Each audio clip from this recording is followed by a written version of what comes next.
Hello नमस्कार आदाब में एबीएस और आप देख रहे हैं स्पेशल रिपोर्ट। 21 जून 2025 की रात दुनिया ने देखा अमेरिका की ताकत का ऐसा नमूना जिसने एक बार फिर साबित कर दिया कि सुपर पावर अब भी सुपर डेंजरस है। B2 स्प्लिट स्टील्थ बॉम्बर, वो काली छाया जो रडार पर नहीं दिखती पर दुश्मन की नींदें उड़ा देती है। ईरान के अंदर तीन न्यूक्लियर साइट पर एक के बाद एक हमले किए और चला गया। लेकिन आखिर ये B2 है क्या, इतना खतरनाक क्यों है और अमेरिका ने इसे क्यों चुना? चलो समझते हैं B2 स्प्लिट की पूरी कहानी बिल्कुल आसान और असल अंदाज में। B2 बॉम्बर की शुरुआत हुई शीत युद्ध के टाइम, जब अमेरिका को डर था कि रूस किसी भी वक्त कुछ बड़ा कर सकता है। तो 1970 के आखिरी सालों में आया ATB programme, advance technology bomber. Northrop Grumman ने इस अद्भुत मशीन को डिजाइन किया। 1989 में पहली उड़ान भरी, लेकिन असली एक्शन मिला 1999 के कोसोवो युद्ध में और अब 2025 में फिर से मैदान में उतरा और सीधा ईरान के न्यूक्लियर ठिकानों पर वार किया।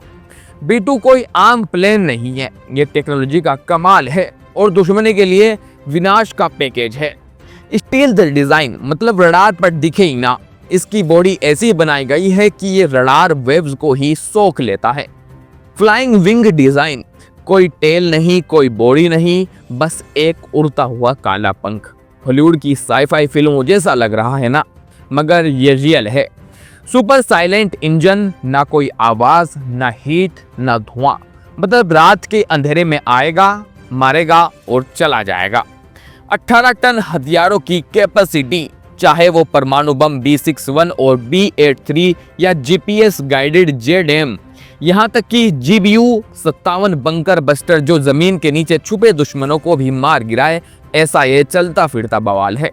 B2 सिर्फ खतरनाक नहीं, महंगा भी उतना ही है। $1.1 बिलियन यानी लगभग 9,000 करोड़ रुपए का एक प्लेन, और अगर पूरा प्रोग्राम जोड़ो तो एक B2 की लागत $2 बिलियन से भी ज्यादा हो जाती है। पर दिक्कत भी है, रेन सेंसिटिव कोटिंग, बारिश से इसकी स्टील्थ कोटिंग को नुकसान पहुंच सकता है।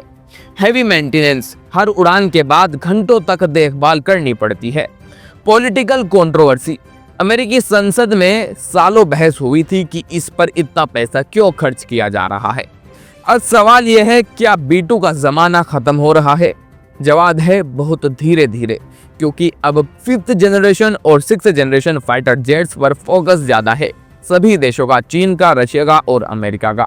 अब अमेरिका बना रहा है इसका सक्सेसर B21 राइडर, जो 2030 में पूरी तरह एक्टिव होगा, लेकिन तब तक B2 ही अमेरिका की फर्स्ट स्ट्राइक चॉइस है। White man air force base Missouri से उड़कर ये कहीं भी पहुंच सकता है, वो भी बिना किसी को खबर हुए। और 21 जून का हमला तो सबूत है कि B2 अभी भी गेम चेंजर है। B2 सिर्फ एक बॉम्बर नहीं, ये अमेरिका की उड़ती हुई चेतावनी है। जब चाहे जहां चाहे पहुंच सकता है और तबाही मचा सकता है। तो अगर आपको ये वीडियो बढ़िया लगा हो तो चैनल को सब्सक्राइब करो, वीडियो को लाइक करो और कमेंट्स में बताओ, क्या आप मानते हैं कि भविष्य के युद्धों में स्टील्थ की ही, मतलब स्टील्थ फाइटर की ही सबसे बड़ा हथियार होगा? मैं करूंगा आपके जवाब का इंतजार, जल्दी लौटूंगा एक और नई वीडियो के साथ। जय हिंद।